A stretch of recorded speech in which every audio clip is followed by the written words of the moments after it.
Welcome brothers to a new video of my channel Brothers in News. As always, I invite you to subscribe so you can watch my most recent videos as soon as I publish them. Today we'll talk about avoiding bad investments by using two examples. The first example is the purchase of Popular Bank, once considered the best managed bank in Europe, the Santander Bank, for €1. The consequence of this operation is that Popular Bank's shareholders lose absolutely all their money, and so do its bondholders. It's not one or two either, just its shareholders are 305,000 people. The second example is the return to the stock market of Pescanova. Pescanova is a Spanish fishing company producing fresh and frozen fish and other foods.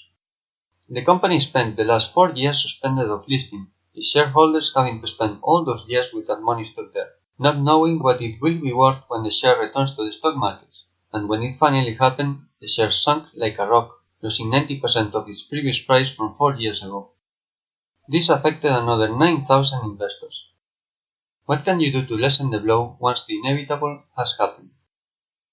In the case of Popular Bank, my guess is shareholders will receive a certificate or document indicating the bank was liquidated. They, like those that sell their Pescanova shares, can use it so they have a period of several years to compensate their losses with less taxation from gains in similar products, such as investment funds or shares. But from this sad and disappointing news, I always try to extract some valuable lessons. The first lesson is that small investors like me have to focus on large companies with a long history of good dividend yields, and that trade in several international markets, in particular one of those must be the US stock market. Why? Because in the US, they are particularly demanding of the company's management, which provides more safety for its shareholders. And the second lesson is to diversify. I can't or shouldn't have more than 10% of my money invested in a single company, since I can know for certain the company investing heavily won't go down the same way as these two.